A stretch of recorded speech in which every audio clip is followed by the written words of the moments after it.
ഞാനിപ്പോ ഇരിക്കണതേ വീട്ടിലുള്ളൊരു ഫിഷ് ടാങ്കിന്റെ സൈഡിലാണ്. അതാണ് ഫിഷ് ടാങ്ക്.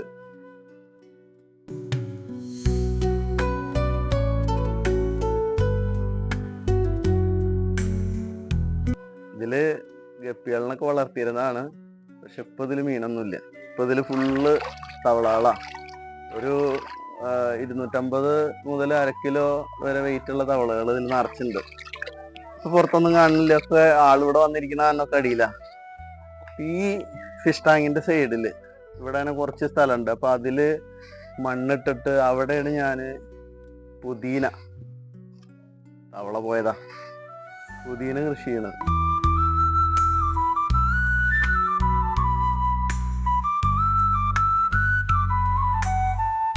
ഇപ്പൊ ഏകദേശം ഒരു കൊല്ലത്തിന്റെ മേലായി ഇത് വളവും ഇതൊക്കെ ഇട്ട് കൊടുത്തിട്ട്. ഞാൻ അങ്ങനെ വളം ഇട്ട് കൊടുക്കലൊന്നുമില്ല. ഓരോ കൊല്ലം കൂടുമ്പോഴൊക്കെയാണ് ഇത് ഒന്ന് ക്ലിയർ ആക്കിയിട്ട് വളമൊക്കെ ഇട്ട് കൊടുത്തിട്ട് നനച്ചു കൊടുക്കല്. ഇഷ്ടം പോലെ ഉണ്ടാവും. അപ്പൊ ഇതിങ്ങനെ കുറെ അതിന്റെ വേരുകൾ ഇതൊക്കെ ഉണങ്ങി. ഇനി അത് വളമൊക്കെ ഇട്ട് കൊടുത്തു കഴിഞ്ഞാൽ ഇത് നന്നായിട്ടുണ്ടാവും.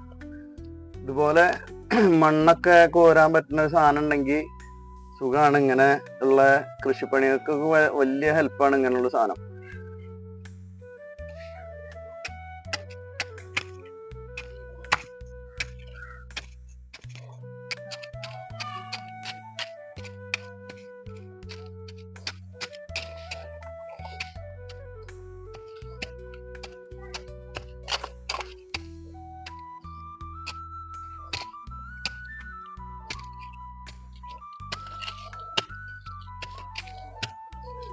ഇങ്ങനെ ഇളക്കണ സമയത്ത് ഇതില് ഉള്ള പഴയ പുതിനയുടെ വേര് സാധനങ്ങളൊക്കെ ഉണ്ടെങ്കിൽ എടുത്തു കളയണം.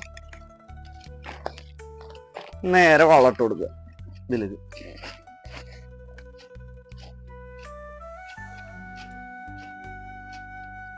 പറിച്ചെടുക്കണ ഈ പുതിനയുടെ ആ തണ്ട് തന്നെ കട്ട് ചെയ്തെടുത്തിട്ട് ഇതിങ്ങനെ ചെറിയ ചെറിയ പീസുകളാക്കിയിട്ട് കട്ട് ചെയ്തെടുക്കുക. എന്നിട്ട് അത് തന്നെ കുഴിച്ചിട്ട് കൊടുത്താൽ മതി ആ മണ്ണ് റെഡിയാക്കിയ സ്ഥലത്ത്.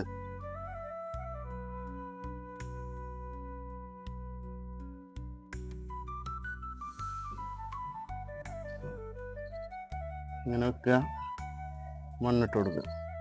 നീളത്തിൽ മണ്ണിങ്ങനെ എടുക്കുക.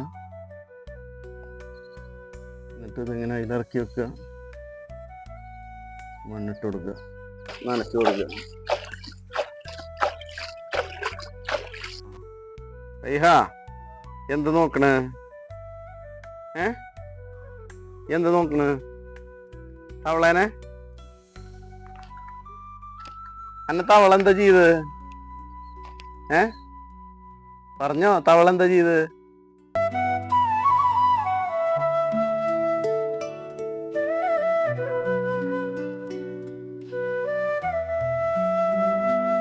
ഏറ്റവും സിമ്പിളായിട്ട് ചെയ്യാൻ പറ്റുന്ന ഒരു കൃഷിയാണ് ഈ പുതിന കൃഷി. കുറച്ച് സ്ഥലത്ത് നമ്മളെ വീട്ടില് കൃഷി ചെയ്യുകയാണെങ്കിൽ നമ്മുടെ വീട്ടിലേക്ക് ആവശ്യമുള്ള പുതിനയും കാര്യങ്ങളൊക്കെ നമുക്ക് കിട്ടും. പിന്നെ നമ്മൾ വീട്ടിൽ കൃഷി ചെയ്യുമ്പോൾ ഏറ്റവും അധികം ശ്രദ്ധിക്കേണ്ട ഒരു കാര്യം, പുതിന അതുപോലെ മല്ലിയില, കറിവേപ്പില പോലുള്ള സാധനങ്ങളുടെ മേലൊന്നും പെസ്റ്റിസൈഡ് യൂസ് ചെയ്യാതിരിക്കുക. പരമാവധി ജൈവമായിട്ടുള്ള എന്തെങ്കിലും കാര്യങ്ങളൊക്കെ ഉപയോഗിച്ചിട്ട് ഇങ്ങനെയുള്ള എന്തെങ്കിലും പുഴുക്കടിയാ പ്രശ്നങ്ങളൊക്കെ ഉണ്ടെങ്കിൽ മാറ്റാൻ നോക്കുക.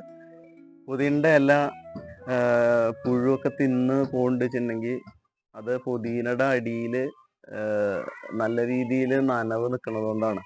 അപ്പം മിതമായിട്ടുള്ള രീതിയിൽ നനക്കുക. പിന്നെ നനക്കേണ്ട സമയം രാത്രി ഒരു 7 മണി 8 മണി സമയത്ത് നമ്മൾ വെള്ളം സ്പ്രേ ചെയ്ത് കൊടുക്കുകയാണെങ്കിൽ ഒരുപാട് കീടങ്ങളുടെ ശല്യം ഒഴിവായി കിട്ടും.